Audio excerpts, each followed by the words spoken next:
Hello and welcome to the Transfers podcast powered by FootballTransfers.com, a new podcast where we bring you news, insight and analysis on that most important of the least important things, football.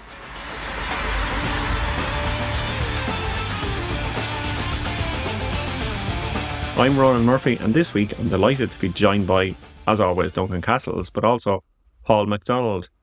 Paul Macdonald is actually my big boss at Football Transfers, and in the show notes, Duncan told me to call him the big boss, so I better keep calling him the big boss throughout. And Paul Macdonald, he's the brainchild behind ETV, estimated transfer value at Football Transfers, and it's his big brain that we're looking to pick today. So myself and Duncan can hopefully try our best to see what comes from that. Thanks for having me on, guys. Great to finally get you on the podcast, Paul. I've been thinking about having you on all through the summer and finding a hole in that busy schedule of yours. It's been an interesting window, Duncan. Having listened to your pods religiously over the summer and getting under the bonnet of why things are happening but also not happening for various reasons, which I'm sure we'll go into in a bit more detail in the course of this podcast.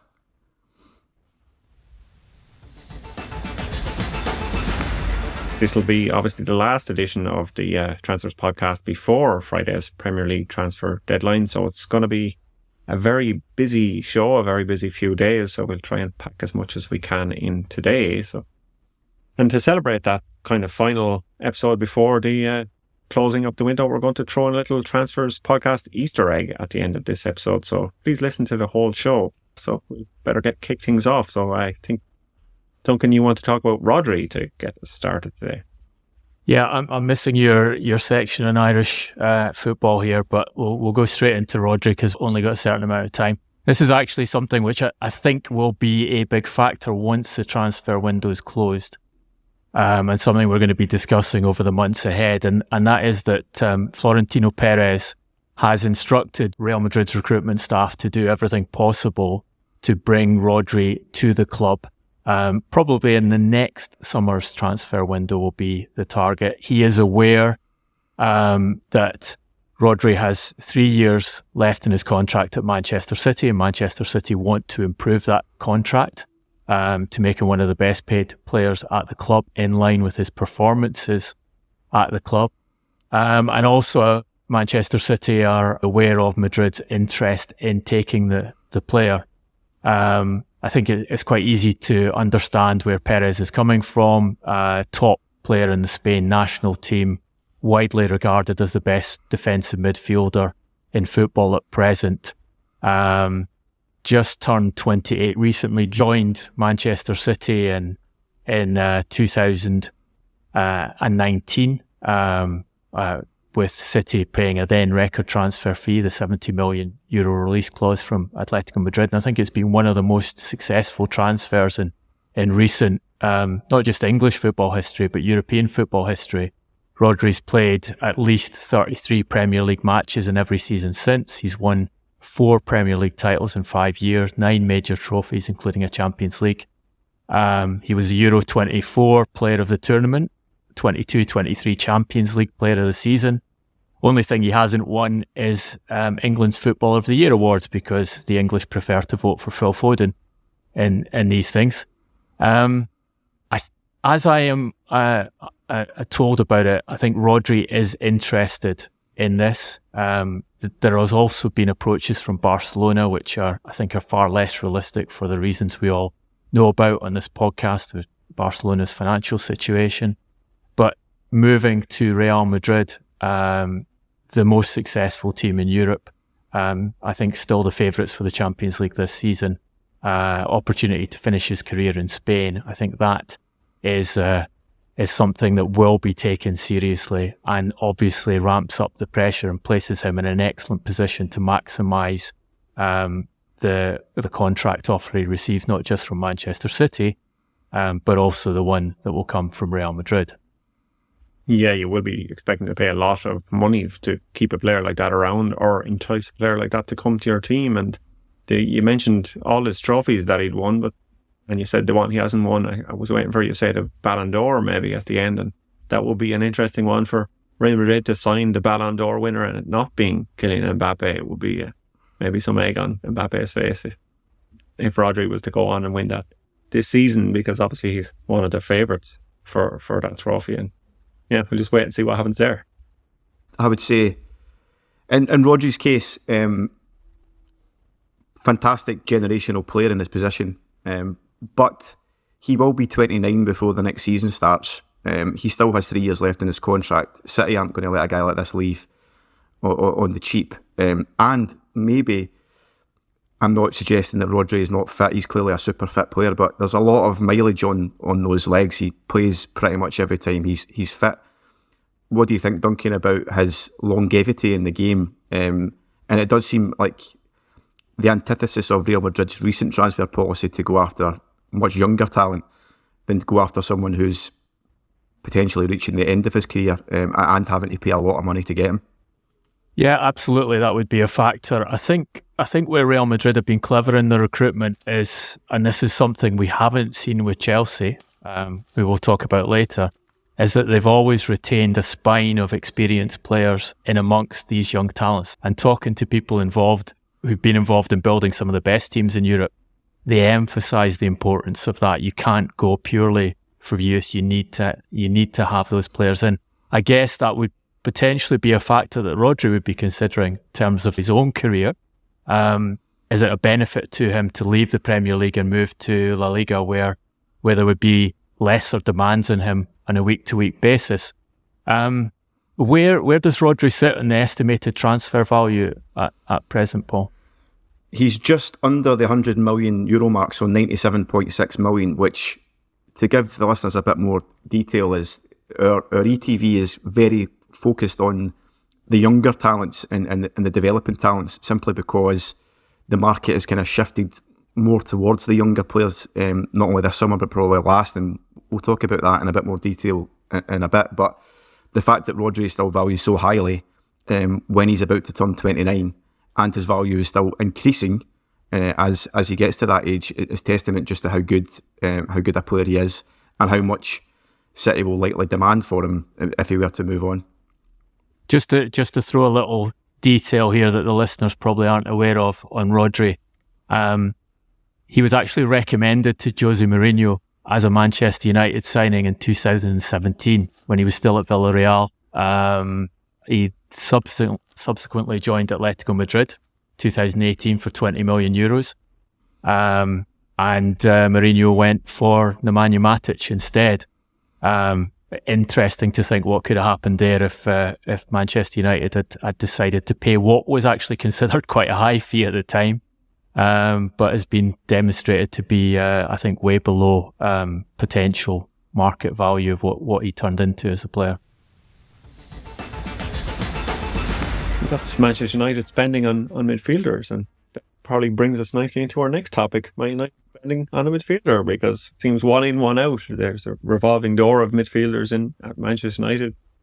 As the window closes, we get obviously a big name signing and one to whet the appetites of Manchester United fans because they love these big name signings. But what's the latest on the movers and shakers at Old Trafford, Duncan?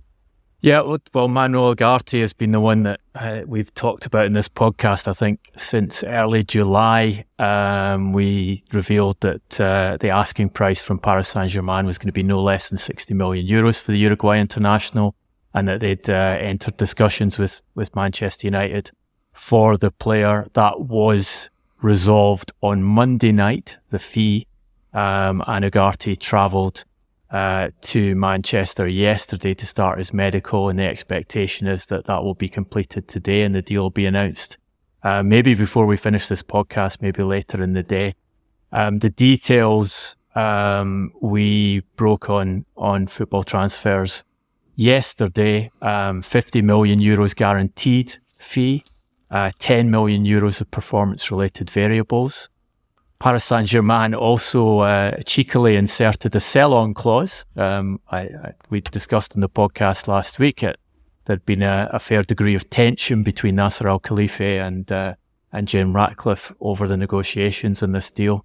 And I think it's interesting there's a sell-on clause in a deal to a club like Manchester United. It seems to express a bit of concern about whether United will be able to retain a player and whether they'll have the status to retain this player down the line. Also understand, however, that deal, the sell-on clause will come into effect if Ugarte signs a new contract at Manchester United. The expectation from the Paris Saint-Germain end is that they will receive 60 million. They feel that the way it's been structured, they'll get to that in the end.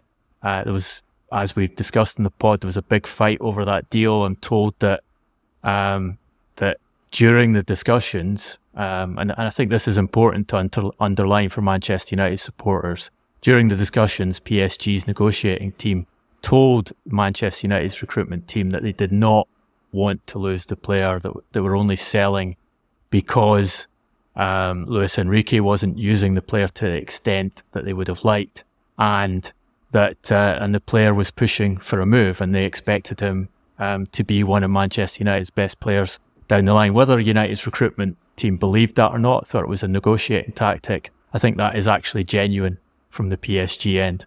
And we'll wait and see how Ugarte performs in Manchester United's midfield this season. Paul, what's your assessment of the fee that United ended up paying for the player? Our ETV for Ugarte is 41 million euros, which actually is a pretty solid starting position from Man United in terms of where they opened the bidding. So that makes logical sense from their perspective. I think at this point of the window, as you know, teams get desperate and end up spending a little bit more to get something over the line in order to give the manager what they need for the season. And I think they started in a logical position, like they did in the cases of Jared Branthwaite with Everton. But I think the difference here is the need is much more palatable for United, and I think they're probably more willing to go that extra mile and spend a little bit over the value in order to get a guy that feel that they really need for this season. Yeah, I think there's been an emphasis that the recruitment team felt they needed a high combat, ball-winning midfielder, and Ugarte certainly fits that profile. They've allowed Scott McTominay to go to Napoli to raise cash for this deal. The details have been given on that are that the final transfer fee is 30.5 million, all of that guaranteed, no performance-related bonuses, and Manchester United retain a 10% sell-on clause. Napoli also been trying to sign Billy Gilmore from Brighton and Hove Albion, which begs the question of what Antonio Conte was doing during the Euros and why he decided that what he really needed were Scotland internationals to win the Scudetto again. Yeah, he certainly wasn't any of the games I was at the Euros, put it that way. As an Irishman, I have no comment on the Euros. I have no comment on a performance of an international team. It's better to be there and to have fun than be sitting at home watching from afar. I think in the case of McTominay, actually, that's kind of double the value that we've got him at in the system. We've got him valued ETV of 15 million euros. Just most of that is tied into the fact that his contract runs out next summer. So if United can get that fee for him, obviously that's a very good deal for them, and it obviously offsets a lot of what they're about to spend on Ugarte. It's I think one of the biggest transfer fees Manchester United have secured for a number of years. So yes, to go double estimated transfer value on top of that is, it's an impressive bit of negotiating on their part, I think. Yeah, I think there's a full other pod in that, Duncan, about how other clubs have managed to secure value for players that they've sold over the last decade, and United clearly haven't in a lot of cases. That's a full separate podcast all of its own to talk about those dealings of the club sales.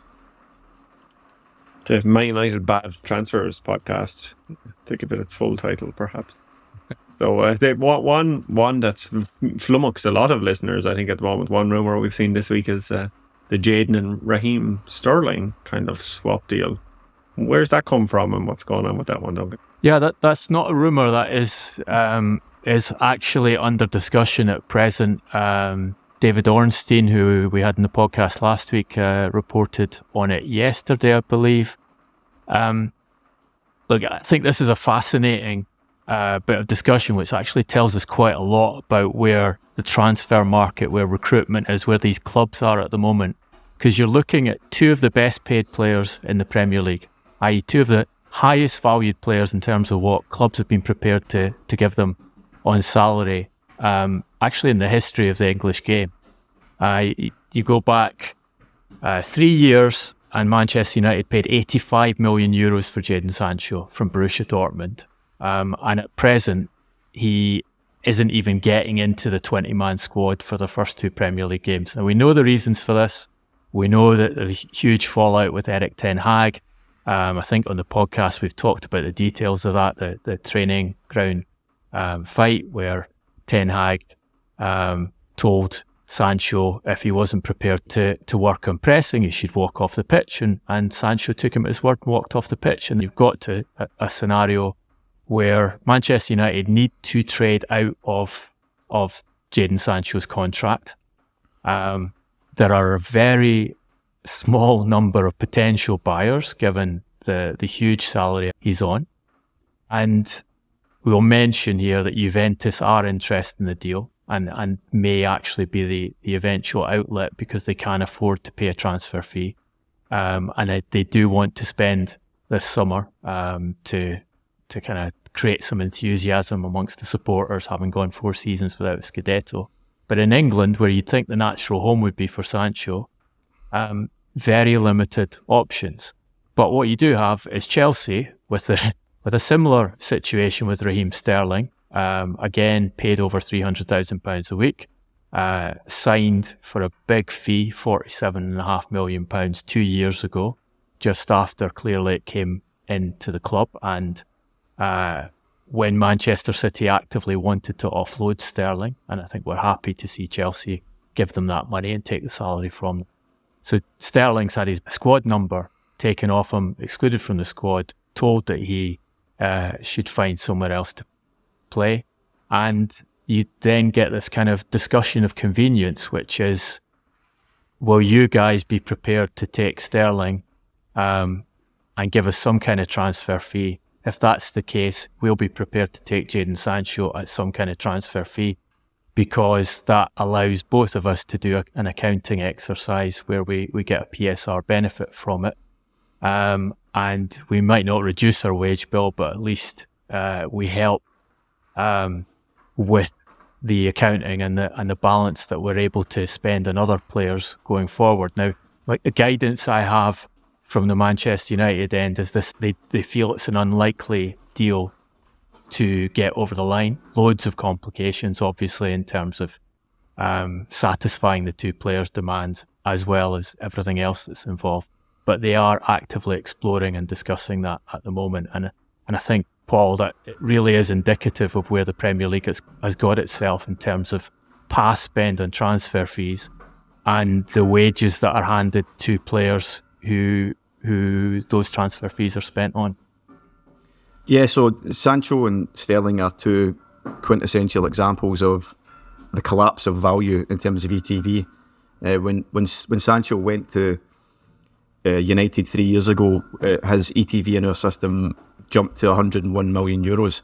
And likewise with Sterling, it's difficult to remember now, given how poor he's been at Chelsea. But when they signed him, even though on paper it looked like a bad deal, he still was a serial league winner with City, playing regularly, scoring regularly, and his value jumped to 91 million off the back of that move to Chelsea. Fast forward 2 years, and Sterling is valued at €52 million and Sancho at 41 million. And really the only difference there is really contract length. Sterling still has 4 years remaining. I think Sancho only has 2.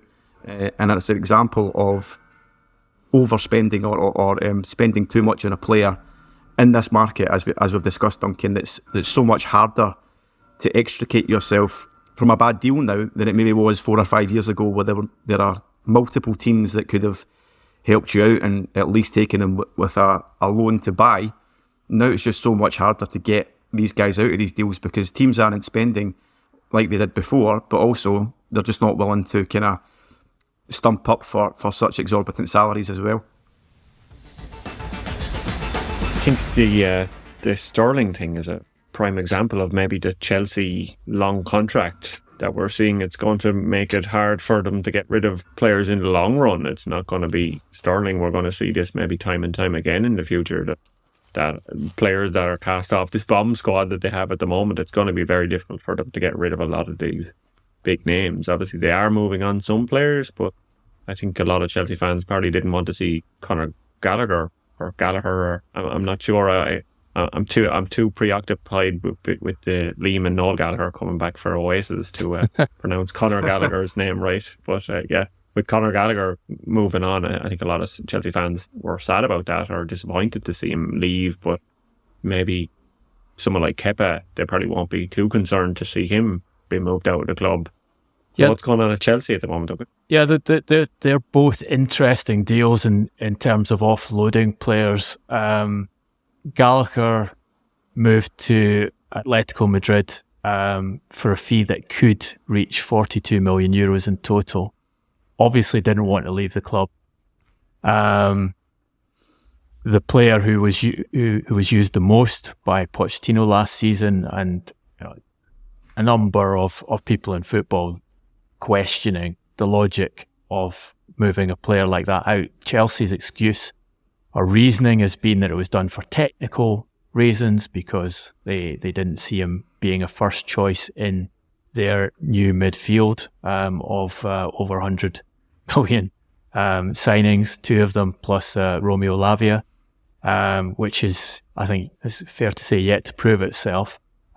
Got some interesting detail on the negotiations they had with Gallagher, who had 1 year left in his contract, and they've indicated that they offered him a new deal, and he refused to take that deal, and that's why they were forced to sell. What I've been told is that he was on around £45,000 a week on his previous deal.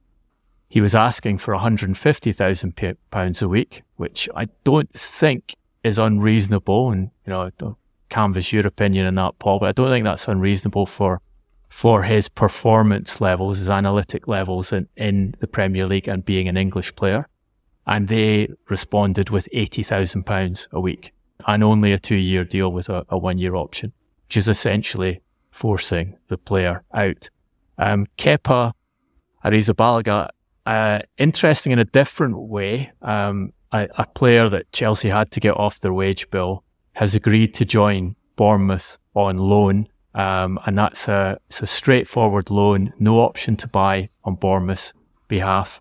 It has been reported that he's taken an extension of his contract for a further year to allow this loan to happen.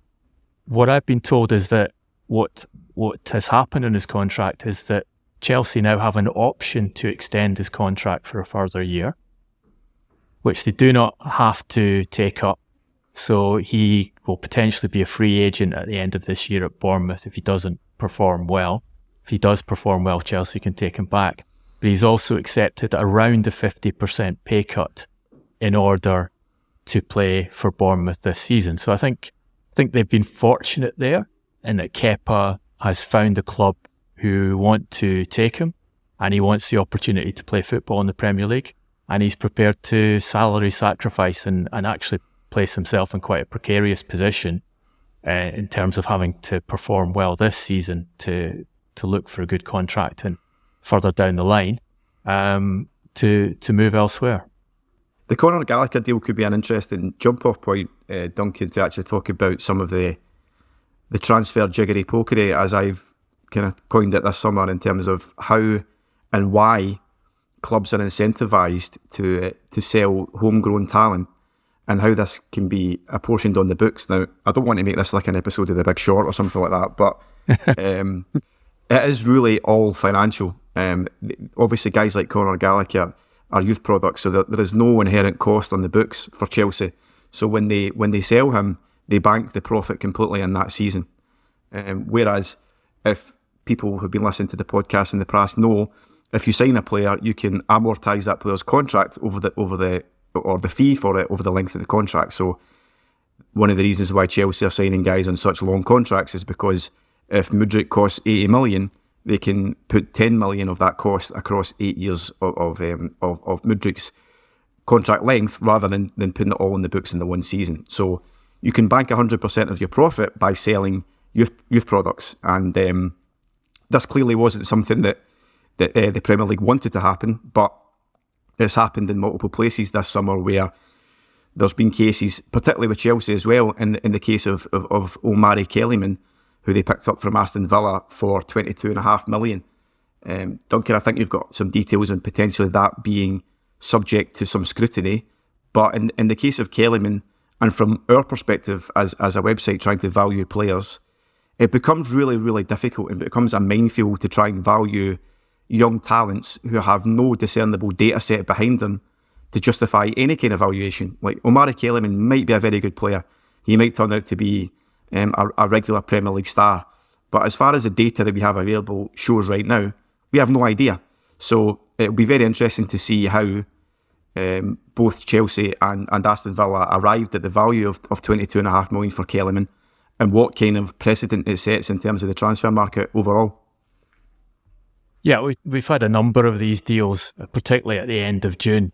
An interesting one was Nottingham Forest and Newcastle United with Elliot Anderson, who you did have data on, so you have a better idea of valuation on him from the ETV model. But Elliot Anderson moving to Nottingham Forest for $35 million, and Newcastle United signing Nottingham's Greek goalkeeper Odysseus Vlachodimos for what I understand was £20 million. Now he became one of 5 senior goalkeepers at Newcastle United, and they're still looking to sign another in Burnley's James Trafford. I think that's a deal that could go through in the last few days, something they've been working on all summer, as we've talked about in the podcast. But Vlachodimos didn't even make the squad for the last match at Bournemouth, i.e. he wasn't chosen in the first 3 selected goalkeepers, even though Martin Dubravka was injured. So that is basically an accounting move to give both of them room in their books at the time. And as you point out, multiple deals like that. Omari Kellyman is a good example. Some in Chelsea are already trying to move on. They don't have space for him in the first team squad at the moment. You've got Samuel Ealing Jr. And Enzo Barranquilla, who joined Aston Villa at the same time as they sold Douglas Luiz to Juventus. A total of $28 million in transfer fee commitments for the two of them. And Ealing Jr., I think today or yesterday, was loaned out to Bologna. Barranquilla hasn't made a Premier League squad yet. So it's pretty clear that these deals were done in order to, well, I think it's still legitimately circumvent the financial fair play, profit and sustainability rules. But there are question marks within the division about this, and there have been other clubs are querying whether these deals are done at fair value. There was warnings put out around the league at the time to be careful about these deals, and I think that assessment of valuation is going to be an important part of that. And maybe the Premier League need to give you a call, Paul, and get some of the estimated transfer value data, because I remember looking through these deals as they were happening and going onto the site and checking the ETVs and the players, and I think all of them, without exception, were below what the site has as a valuation of the player, and sometimes by a huge margin. Yeah.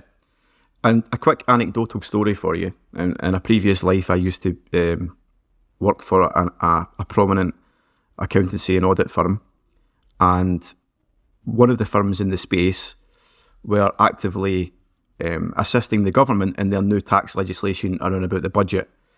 And we watched the budget as part of our daily routines, and half an hour later, an email came round the desk to everybody in the team explaining to all of the accountants on the ground how to circumvent the legislation that the firm had helped the government put together in the first place.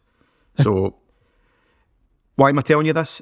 It's because the Premier League are simply chasing their tail here. Accountants and tax people are smarter, quicker, ahead of the game, and they get paid a lot of money to get around stuff like this. And it feels like with Chelsea's situation and with the women's team and the hotel and all of this stuff and PSR deals like this, it feels like the Premier League are reactive to policy here rather than actually driving the change. And I think until they take this stuff a lot more seriously, they're always going to be behind the 8 ball, and you're always going to have clever accountants and clubs that are going to beat them to the punch.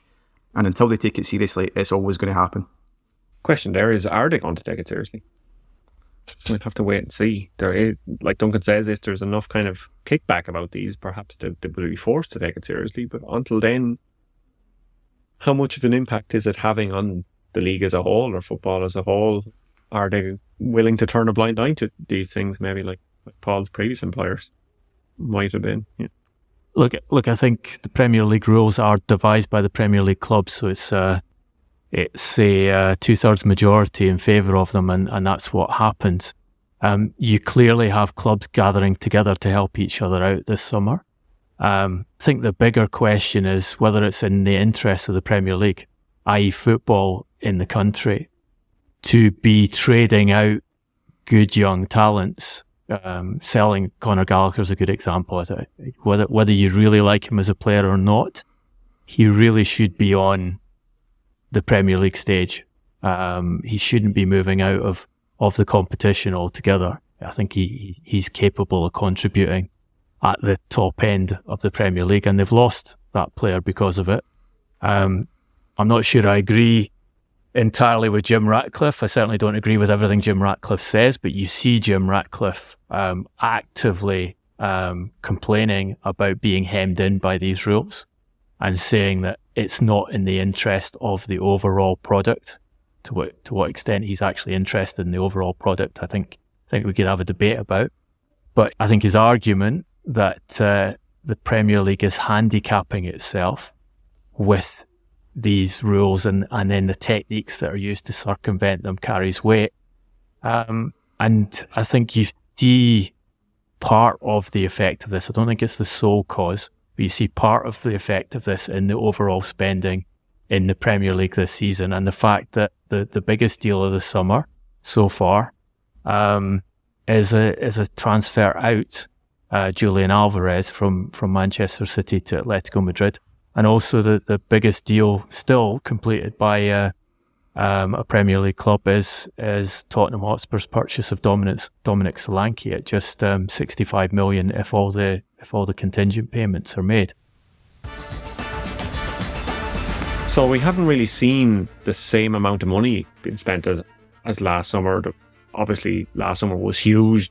We saw the clubs in the Premier League spend 2.3 billion on new signings in a summer, but this season it's only been 1.6 billion. That's only kind of moved above the 1.6 billion mark this week with a couple of transfers going through. And I know that Paul has definitely been keeping an eye on. He talks to me regularly at work about things like this, and he has a big week ahead of him. He's providing numbers overview analysis for the BBC for transfer deadline day. So it's something that's on Paul's mind at the moment, and I know he has been keeping a close eye on the figure. Yeah, so the deals that have happened in the last couple of days to nudge it above 1.6, we've had O'Reilly going to Brighton, we've had Liverpool finally making a signing for Mamardashvili from Valencia, and also Arsenal in the protracted move for Mikel Merino finally went through. So that moves it above 1.6, which is still 700 million down on last summer. Now we've still got 3 days to go, or 2.5 days to go now. So the number might still increase, but if you include the January transfer window when teams were frightened of PSR, you're looking at not far off half in terms of the spend on 2024 versus where we were in 2023 when it was 3.1 billion in total. So the spending is definitely down. And one thing that alludes to what you guys were saying there about big signings, quote unquote big signings at the top, there's a lot more deals taking place round about the 20 million to 25 million euro range for younger talent that can be potentially developed, but also will have an element of sell-on value. If the player is massively successful, then a big sell-on value. But even if there's issues and doesn't work out as well as it could do, there's still an opportunity to claw back a fair chunk of that fee. So clubs are taking more shots at guys around about that range, and hopefully one pays off for them rather than going for the big blockbuster signings. And just a note on that as well, on blockbuster signings. Have a cup of coffee after the call, guys, and take 10 minutes to look at every single signing that took place above 100 million euros, and you won't see many successes in there, put it that way. So I think clubs are more wary of that than ever before, that the big blockbuster bombastic deals, they very rarely actually work out for teams. And I think, whisper it because we're still in a crazy market, teams are starting to be a bit more logical in terms of how they go about things, and a bit more methodical. I think in the case of Liverpool, and to a lesser extent Man United, there's been a lot more power given to sporting directors to go and understand what a market value is for a player, but also understand that if a player becomes available, it's only to try and improve the squad that's currently there, rather than just making a signing for the sake of it. And I think actually if you remove Chelsea's extravagant spending, and also Brighton, who are not far off 200 million euros worth of purchases this summer, the market does look really depressed across the rest of the league. And I think teams are just being a lot more considered about how they spend their money more than ever before. Yeah, on that shift to youth, I was looking through the 20 highest transfer fees paid by Premier League clubs as of this morning. And only 2 players in those 20 are over the age of 27. One is West Ham's Max Kilman, who turned 27, I think, in May, and then Mikel Merino, who you just mentioned, who was 28 in June. So you can see where the majority of the money is going, is, as you say, for those younger players. And I think a factor here is that in the past, it would generally be the kind of mid-tier clubs who'd be buying those young players with the idea that they give them a short window in the Premier League. If they did well, then they'd sell upwards to the Champions League sides. But as you point out, Manchester United are focused to a large degree on younger players this season. Obviously, that Lenny Yoro deal being the absolute biggest example of that, still the second highest fee paid by a Premier League club this season, with 60 million euros guaranteed, going up to 70 million, and I believe the highest deal value of any once you factor in the agents' fees and the really high salary they gave Euro. But they're looking for younger players. I think Liverpool tend to go that way. Tottenham are also going that way. It's probably really only Arsenal who are prepared to buy at what used to be considered the prime age of the market, but it's now actually quite an unusual purchase. I think the other factor, which is very important here, and Paul, you said that the difference in the calendar year spend is what for the Premier League has gone from 3.1 billion to 1.7 billion. So that's a 1.4 billion difference so far, and let's say we get it to about £1 billion after these last few days. I think that a really big factor here is we don't have Saudi Pro League money this summer. Last year, Saudi Pro League made around 900 million euros of transfer fee commitments. At present, they're running at 70% down in that figure. Now, they are deliberately bidding late, and there are deals in play at the moment, as we discussed in the podcast last week with David Ornstein. They've got a later transfer window to operate in, and they've deliberately held their deals late to try and take advantage of the European market. But on top of that, their strategy is to offer lower transfer fees, so they're not going to make up as much of the money even in those last few days, and to offer lower salaries than they were this summer. So there's some deals, for example, Paris Saint-Germain have agreed to sell Milan Skriniar to Al Nassr. They're not happy with the fee, but they've accepted it because they don't think they'll get better elsewhere. Skriniar's still waiting to decide himself whether that salary is worth moving to the Saudi Arabia for. Whereas last year, if Al Nassr had come in for a player of Skriniar's type, the salary would not be a question.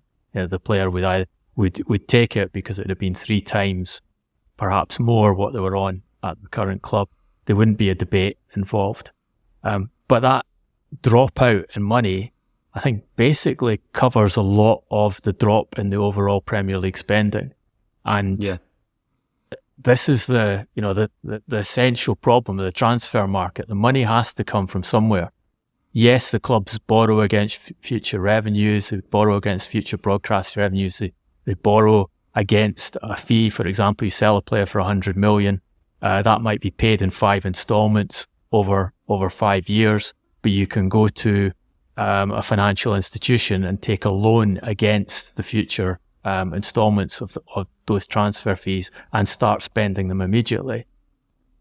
But pretty much the majority of clubs in Europe are already tapped out on those methods, and it needs new capital to come in. That's not coming in from TV deals. Again, something we've discussed on the podcast, that even the Premier League TV deal, domestic deal, is effectively in real terms 30% down on what it was for the last deal. There's a limited amount of extra money you can make from sponsorship and attendance at the ground. So if there's no new cash coming in from outside, and you're limited on spending new investment from new owners, for example, then at some point the spending on players has to stop, regardless of how logical you're being in the allocation of that cash. Yeah, if I reference the other big 4 leagues in Europe, Serie A actually are the second highest spenders, with around 624 million this summer. And I think the reason for that is there is more of a spending in the middle tier of teams in Serie A. If you look at La Liga, for example, their spend is 435 million. I think over 50% of that is taken up by Atletico, Barca and Real Madrid. Your Leganes and Alaves, these teams further down, if you break down their transfers, they're spending 2-3 million euros a summer. There's just no capacity to spend there. Whereas the spread in Serie A is a bit wider. So, for example, a team like Bologna have made quite a bit of money from deals for the likes of Zirkzee and Calafiori this summer. So they have money to spend, and they're also in the Champions League. So a team like Bologna are spending 25, 30, 40 million. You've got Roma, Napoli, Juventus, Inter, Milan, teams that will spend 25 to 30 million on a couple of players, and that pushes it all up. Whereas in La Liga and Liga and to a certain extent the Bundesliga as well, the really smaller teams are not spending anything. They're picking up free transfers, or they're spending very small fees, and the only money that they're spending out is if someone is actually coming to buy one of their players. So if you look at Ligue 1, for example, I think there's 6 or 7 teams in Ligue 1 who haven't spent anything yet. And as you guys discussed in previous pods, there are reasons for that. The Ligue 1 TV deal was only sorted before the season started, so the teams really didn't know how much money they had to spend anyway. Yeah, I got some additional figures on that this week, and I'm told it's that television deal was effectively 50% down in terms of net income to the French league clubs. And French league clubs are more dependent on TV revenue than clubs in the Premier League, for example. Yeah, that's a staggering loss for this league going forward. And if you look at League One's numbers, 458 million spend, well, 170 million roughly of that is PSG, because whilst it may look to the outsider as if they've had a quiet summer, the Gonzalo Ramos deal, which was loan last year with obligation to buy, the obligation came through this summer, and they've still spent 90 million on other guys like Desiree Doué, so there is still spending there. And then Marseille have spent a fair chunk of money as well. But once you go down through the rest of League One, there's at least 7 or 8 teams that haven't spent anything and probably won't spend anything at this point. So the reason why Serie A is nudging up above the rest of them is that there are teams with more budgets and just a bit more money to spend in that middle tier than the teams at the bottom end of La Liga and Liga and even the Bundesliga that just either won't spend anything or spending under 10 million. We should just say, because we've been talking about the shift to youth, and you mentioned PSG spending there, they are remarkable in that their focus has been almost entirely on young talent. Could see another young signing come in. If Skriniar's sold, they will go and they'll buy a young right-sided centre-back in these last days of the window. But an analyst called Omar Chowdhury pointed out that the average age of Paris Saint-Germain's starting 11 for the first Ligue 1 game of the season was 22 and a half years. And he said in the last 18 seasons, only 10 starting 11s in the big 5 leagues have been younger than that starting 11 that PSG fielded, and 6 of them were Leo's in 2017-18. I think there's no coincidence there. That was the Leo side that Luis Campos built and turned into title winners 3 years later. He, of course, is in charge of the recruitment at PSG. But what you see there in terms of the shift in youth, and it's important, one of the biggest spenders in European football has now completely changed their policy from going for overextended, superannuated superstars to trying to pick up the best talents in the European game right at the start of their careers, coordinate them together into a squad under a coach who actually prefers to have young players because he feels they put more energy in the pitch and have less distractions. And by doing so, they take away one of the big buyers for those players that you're talking about earlier, Paul, the ones you sign and hope to have a sell-on value down the line, or the Jadon Sanchos or Raheem Sterlings. So that's a few years back. PSG would have been in the discussion to take Jadon Sancho from Manchester United. They had him on a recruitment list this summer for the left wing position, but he was well down that list. It was a real exploratory discussion, and in the end they go for a teenager from Stade Rennais, and does he really do it? I mean, we've discussed the reasons why. You just referenced there, Duncan, about a kind of resale value and stuff like that. But not to touch too much on tactics, but I do think it's a symptom of the modern game in that teams are preferring the high press. They want players to run 12, 13 kilometres per match on a consistent basis to press high. And teams clearly believe that having a younger dynamic in the team helps them do that more effectively on a more consistent basis than it does relying on guys who might be fit but just aren't able to do it week in, week out. As the calendar continues to increase and FIFA and UEFA add more games, it's just easier to get, or more straightforward to get younger talent to do that, press high consistently over 90 minutes than it is to ask older players to do the same thing. Absolutely, and I'm told that's very much in Luis Enrique's thinking and why he's approved and asking for these type of signings.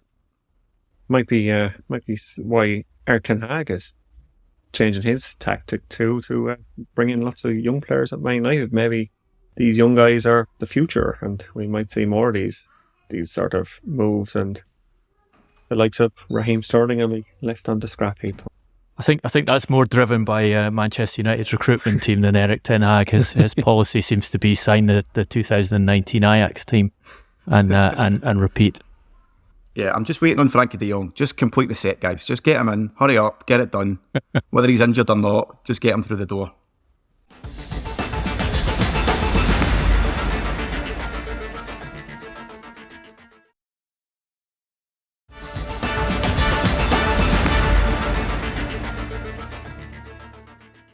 We could do with another strong transfer rumour transfer rumour generator would be a great kind of computer or AI program. You could just link players at random clubs and spit out an article or something, and I think between now and the end of the window we'll probably get 2 more of that Ajax side linked with Man United before things happen. You touched on Chelsea earlier, and obviously Chelsea are looking for a new striker. Have any info on that? Look, there's a fascinating kind of, I don't know if it's really a tug of war. We'll see how it resolves itself. But you have Ivan Toney and Victor Osimhen, both available for differing reasons. Osimhen has a release clause and has a promise that he can leave Napoli this summer.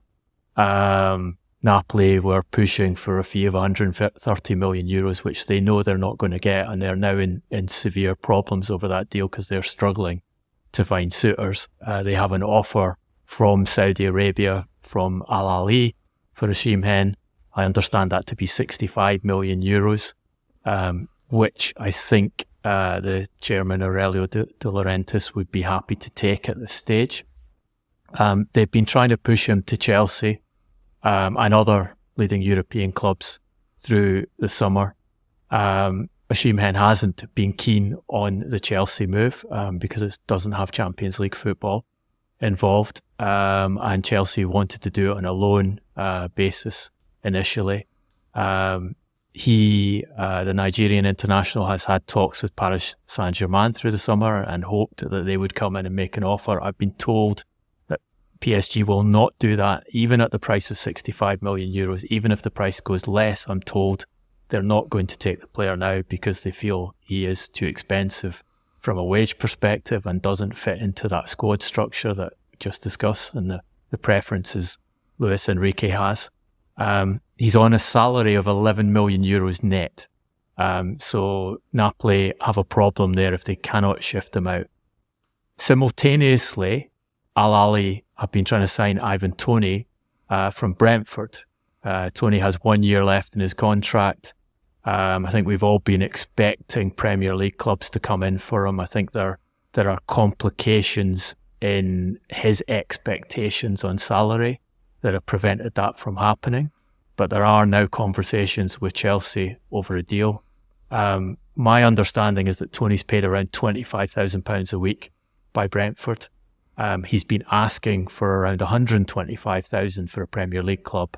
The offer from Saudi Arabia is a reported €20 million a year.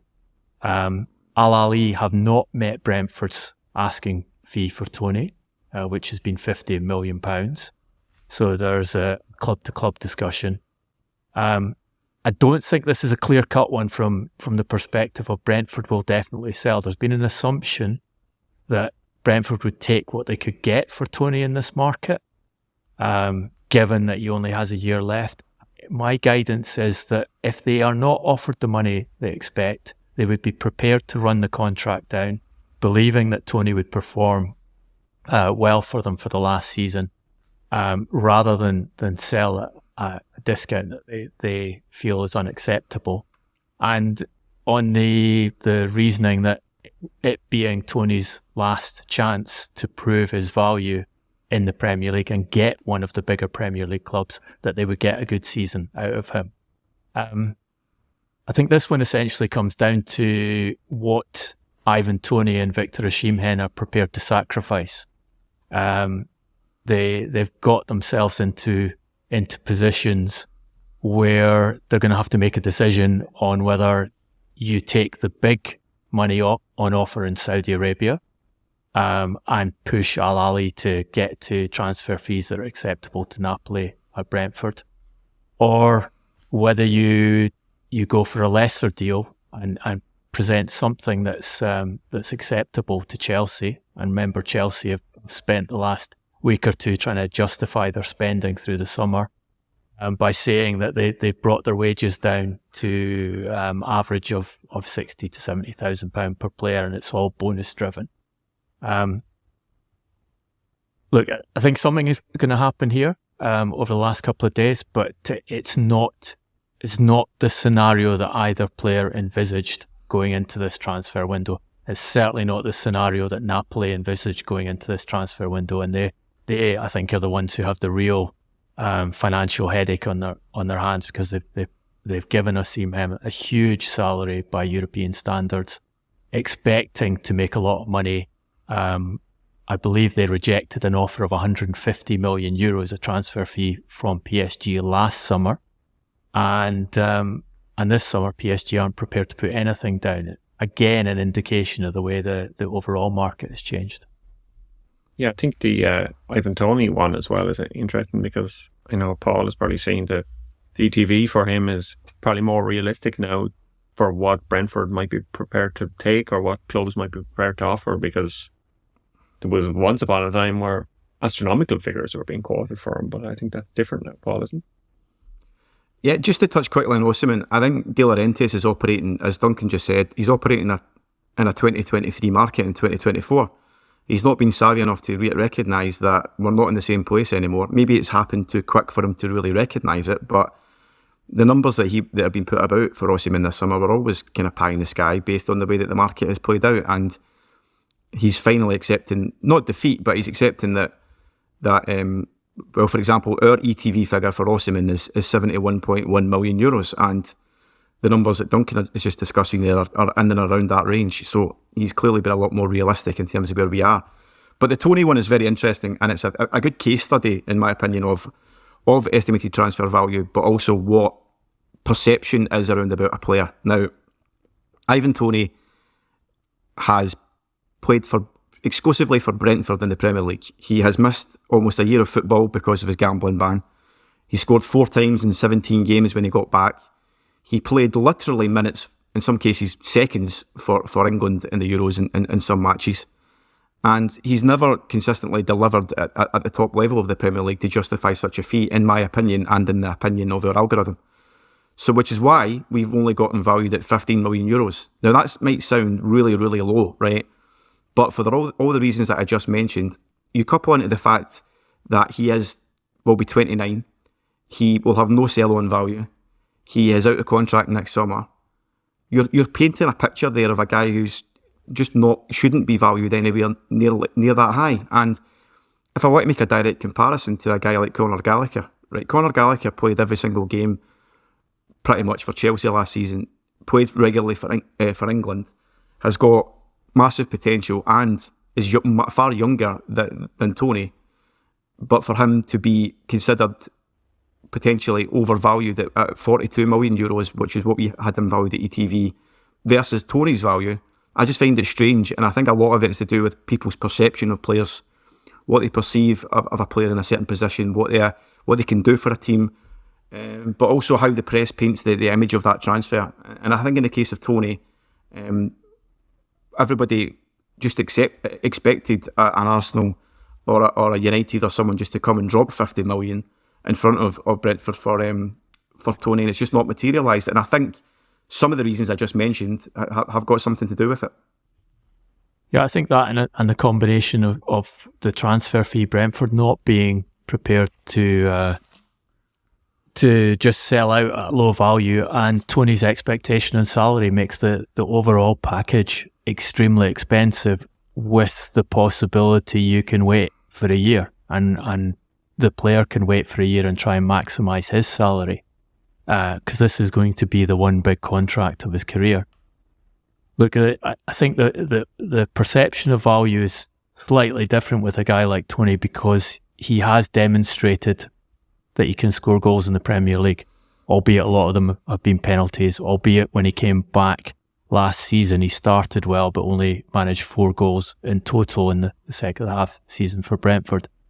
And we mentioned Dominic Solanke earlier in this podcast, still the highest transfer fee paid by a Premier League club this season. What you were buying there, a combination of two things, what Tottenham were buying there: someone who fitted their system, as Jonathan Northcroft explained, I think, really well in a podcast a couple of weeks ago, but also someone who was the third highest scorer in the Premier League last season. So in the sense, you have demonstrated ability to score in the Premier League, although you caveat that with in Solanke's case in saying that he's only done it for 1 season. So you do get a preparedness to pay higher sums for these players and pay them for older players when they score goals in the Premier League. But as we've seen with Toney, and as you've just indicated, Paul, it hasn't been done yet. It's gone down to the last few days. It's Chelsea who are most active at this time. And that in itself, I think, is a demonstration that the deal is priced at a high level, because Chelsea are the ones who have been prepared to make strange valuation on players over the last 2 years and act on them and go through deals that other clubs wouldn't do. And Chelsea are now a mid-table club. Probably worth referencing Amordeon at that point, the deal that fell apart, Chelsea for the Atletico Madrid striker. If rumours are to be believed, they offered 40 million for a player which ultimately ended up leaving for 15. So it shows maybe Chelsea's valuations of the market are somewhat skewed. But I do think the Osimhen and Toney deals are inextricably linked. In the case of one team, you've got a guy who's on an insane salary that Napoli simply have to get rid of him, but are operating in a market which doesn't exist anymore. When in the case of Toney, as you said, Duncan, Brentford seem pretty comfortable that they don't have to sell him. They can keep him, and it's going to be no great loss to them because they'll get him for an extra season, and he's on a relatively low salary. So it's two sides of the coin where one team has done it prudently and effectively, and the other team is perhaps a year behind what they should have done. I think one team that we haven't touched on too much is Liverpool. They've only signed one player, or they haven't even signed a player yet. They're signing them next summer technically, but the Liverpool have been the opposite of the anti-Chelsea this summer. They've been looking to the future. They've been keeping the squad together. They've been kind of doing everything that nobody else has been doing. There was talk that Chelsea were going to try this kind of money ball approach, this Todd Boehly money ball approach to football, and everyone would follow suit, but I'm not sure anyone's following suit. Liverpool are trying the totally opposite thing, and obviously they have Chiesa maybe getting over the line, but yeah, that's just been maybe a breath of fresh air, perhaps, to see someone try something different. Or is there reasons behind that why Liverpool aren't signing anyone this summer? Look, we know that Liverpool have extremely sophisticated analytical systems, and they have an ownership that believes in those systems, and they bet on the guy Michael Edwards, who was important, the leader of bringing those systems in to the club by bringing him back as I think it's director of sport for the FSG group. I think they've also been very canny this summer in that they've used this regime change of Jurgen Klopp leaving and a new coach coming in, and the wealth of support there is amongst Liverpool's fan base to see Slot do well, to push this argument that Slot should be allowed to work with the squad that was already established, become accustomed to it, decide who needs to be changed, who he feels needs to be changed, and take his time over the restructuring process, and they will be given time by the supporters to allow them to do that. If you look at the activity they've tried to engage in the market, I think it supports that. They tried to sign Martin Zubimendi from Real Sociedad for 60 million euros. Obviously a very high class midfielder with great analytics who would fit into their system. In the end, he turned down the move, so that didn't happen. They went after Lenny Yoro. They felt he was overvalued, and I think the entire European market, with the exception of Manchester United, feel that the money Yoro went for was an overvaluation. Maybe Manchester United will end up being right in that one, and they'll end up with one of the best defenders in the game. They could have him for over 10 years. But Liverpool felt that was too high. They weren't going to go there. They stepped aside. They tried to take advantage of Newcastle's PSR problems by going for Anthony Gordon and setting up a deal where Joe Gomez would have gone the other way, so they would have shifted out a player who's fringe for them and taken one of the most talented wingers and high-performing wingers in the Premier League. That didn't happen because Newcastle managed to solve their problems elsewhere. They signed Georgi Mardashvili, your favourite goalkeeper, Ronan, for 35 million and 5 million of bonuses, and created a long-term succession plan for Alisson Becker, who was of interest to Saudi Arabia, had an offer from Saudi Arabia and decided to turn it down. So that could have been an even more elegant move, and that they could have taken a substantial transfer fee for Alisson, moved the wage off their books and brought in one of the top goalkeepers in world football, or a player who's considered to be one of the top goalkeepers in world football. They've looked at Mark Gehi. I think they would take him if the numbers were right, but Newcastle have pumped that transfer fee to such a level where we expect it to go through at £70 million from Crystal Palace, that Liverpool have stepped away. And then, as you mentioned, Federico Chiesa, a player that they have liked for a number of years, has become available on the market for a number of reasons.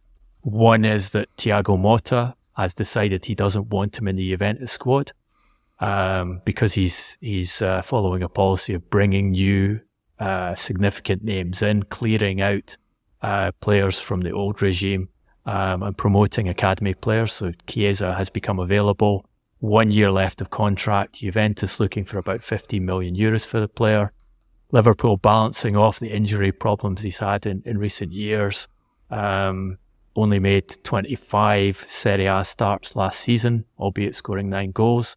And I think taking a calculated risk on a player who can be exceptional. So it's all very organised, very analysis-driven, very much controlled by the technical team there of Michael Edwards and Richard Hughes, and taking advantage of the fact that they don't have to do lots of stuff this summer to keep the supporters happy. Just on the case of Chiesa, he was valued up at the €50 million range in our ETV. He's now run about €27.1 million, which it seems to be an acceptable risk for Liverpool at this point. One thing I would say about Liverpool is, yes, they are being very prudent in the market, and that's somewhat refreshing to see. But does anybody else just get a bit of an Arsene Wenger 2010-11 vibe? And by that I mean, like, Wenger kind of looked at the market at that point and just thought, that guy's just not worth that much.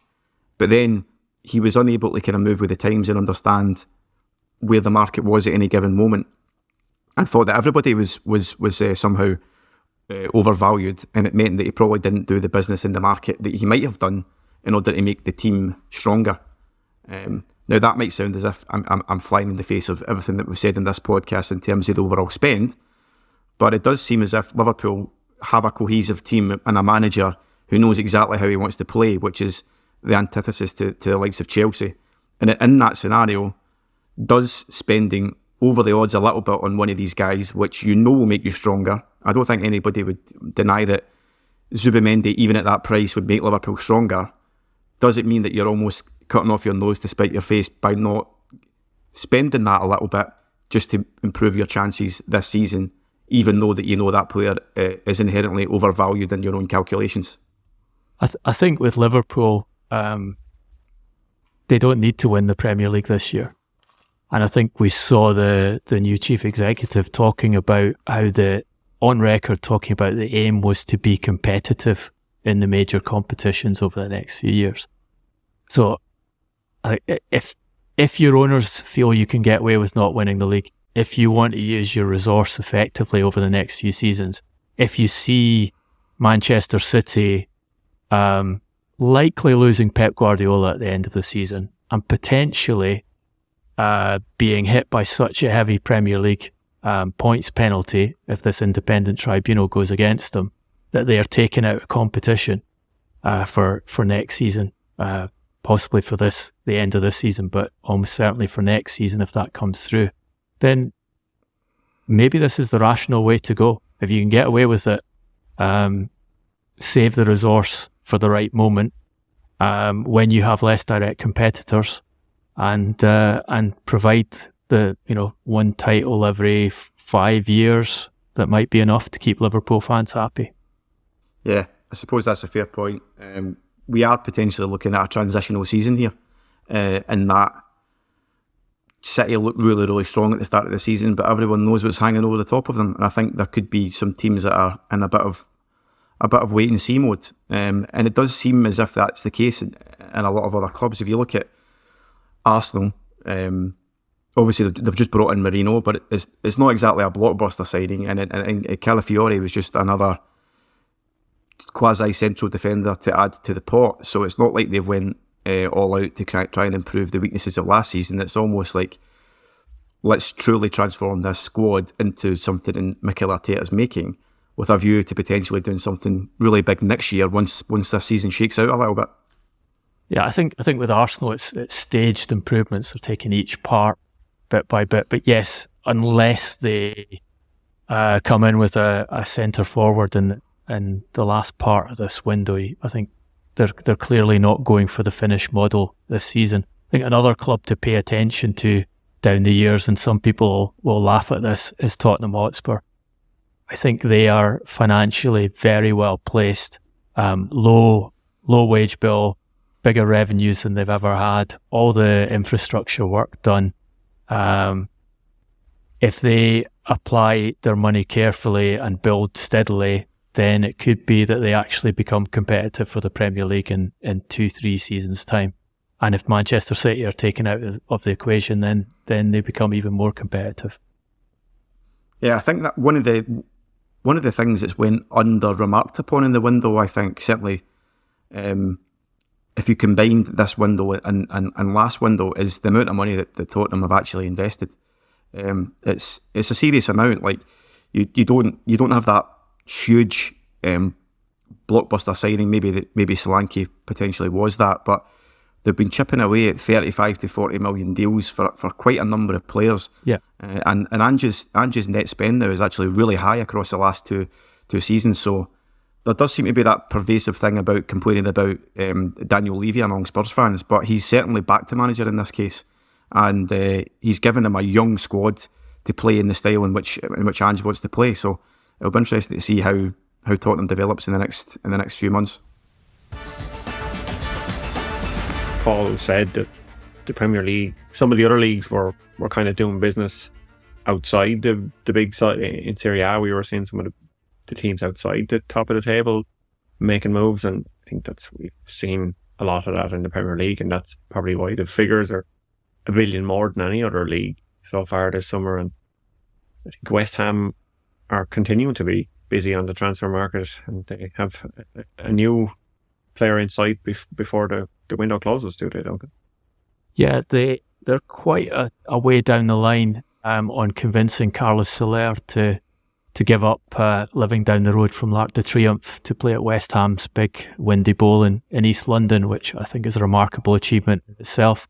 Julian Lopetegui, a big part of that, having called the Spain international direct and sold him on and his girlfriend on moving to London.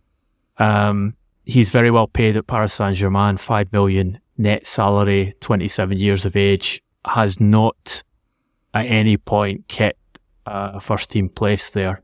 He started 26th league and 2 Champions League games in his 2 seasons at the club. So PSG open to selling him as they were last summer. Last summer they were asking for a fee of around 25 million euros, and I understand that is about the level that West Ham will end up paying for him. The club-to-club side close to being completed but not completely done. The one delaying factor is that West Ham United owner David Sullivan, I understand, is waiting for a player to be sold, moved out, before he will approve that purchase. But if that does happen in these last few days, then we can expect Soler at West Ham United for the coming season, and we'll see how he delivers in the Premier League. He was a player who was coveted by a number of Premier League clubs before he moved to PSG. Yeah, in the case of Soler, even as recently as last summer, we had him valued at 36 million euros. But given, as Duncan said, his complete lack of game time and ability to hold down a place, we've got him now valued in around the 16.7 million euro range. Again, he'll be 28 in January as well, which could be a factor in terms of why his valuation has fallen to that level. And very little opportunity for sell on in a player like that. If you take a 27-year-old on that factor of salary, I don't know. I haven't asked. I don't know if he's prepared to take a pay cut to come West Ham United. But as we've discussed through this, that's basically a stage now where value drops almost to zero once you've signed him.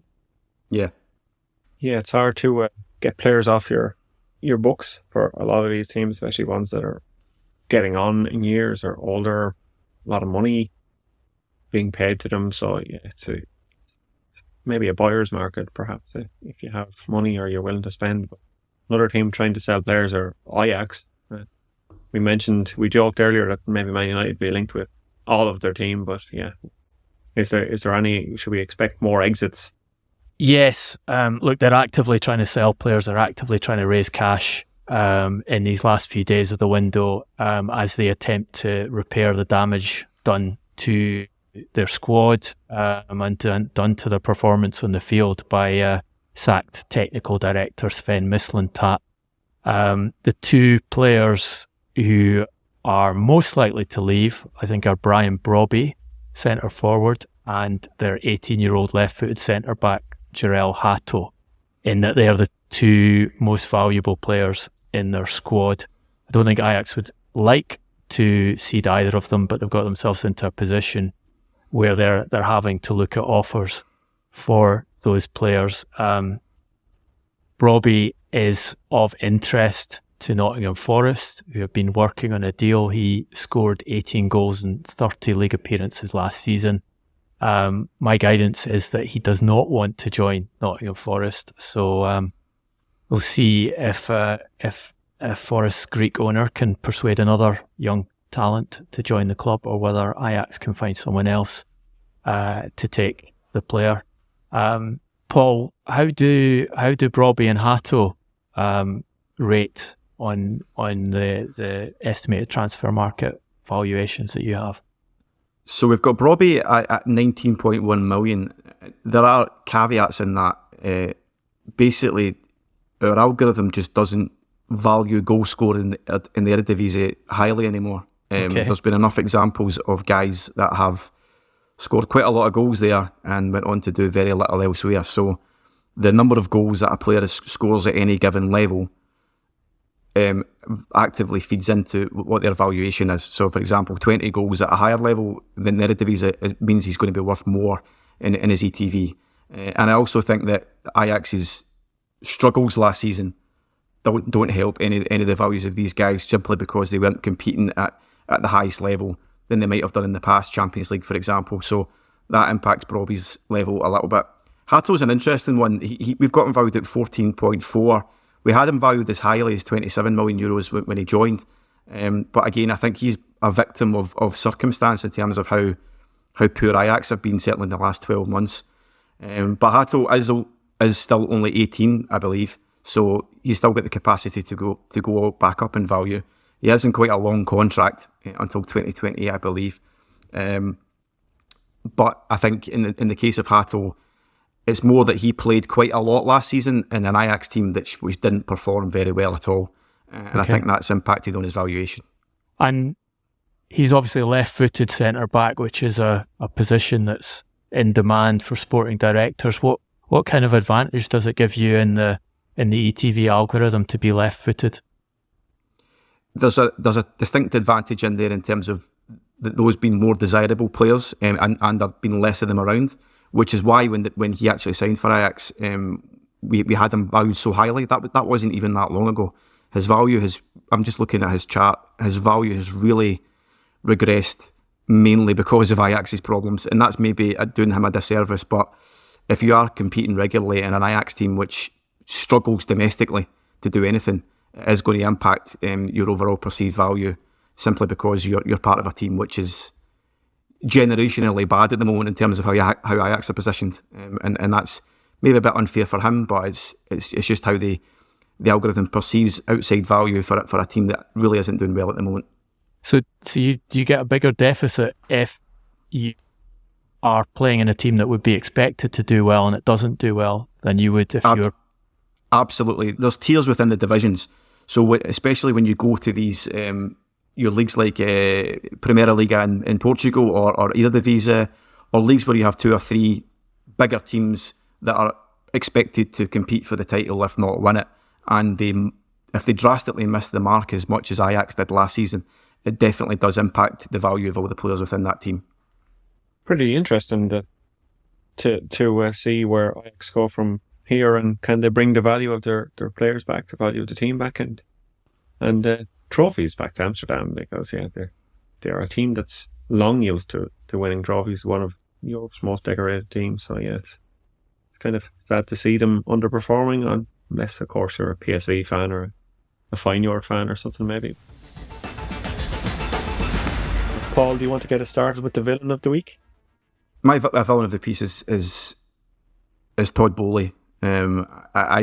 this summer has been a real wake-up call, and making people understand that people in positions of power and billionaires may look as if they know what they're doing, but in a lot of the cases, they really don't.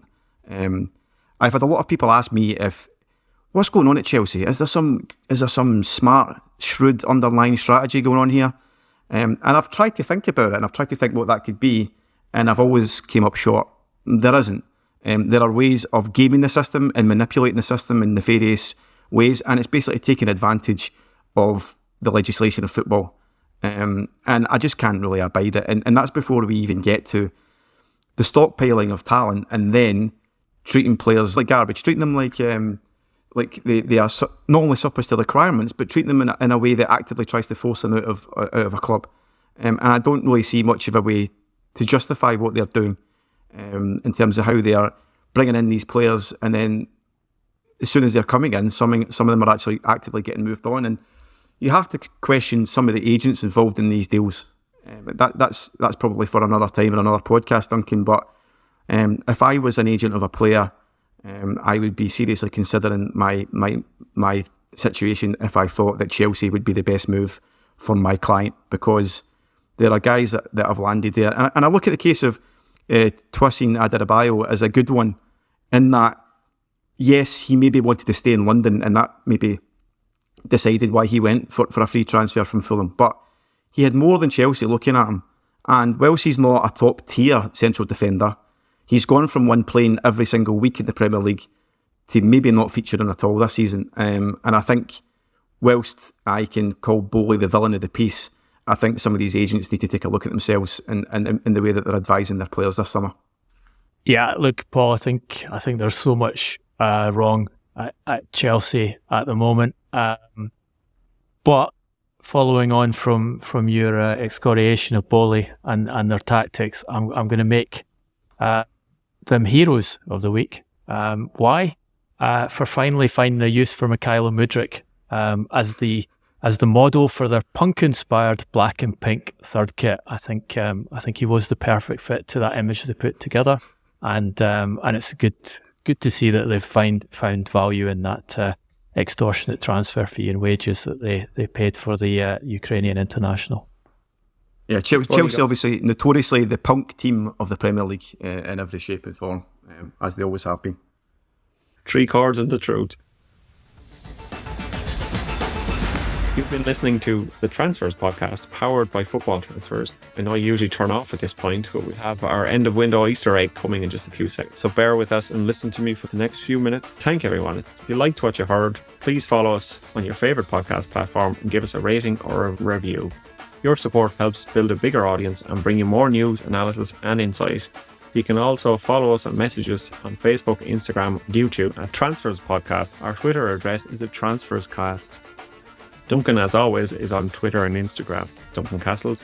Paul is at Paul McDFC, and I'm at Swear I'm Not Paul, so I swear I'm not him. Our production, as always, by Mark Caulfield, Pro Podcast Production, and our music by Mark Caulfield and David L. Stay safe, be well, and thank you for listening. He did the transfer window. He is my guy, who left us and wasn't known for a couple of years. Duncan was low. Now he's back with a new show. It's called The Transfers. It's where everyone's gonna go. The transfers, the transfers, the transfers. Where everyone's gonna go. Where everyone's gonna go. The transfers, the transfers, the transfers. Where everyone's gonna go. Where everyone's gonna go. Where everyone's gonna go. Where everyone's gonna go.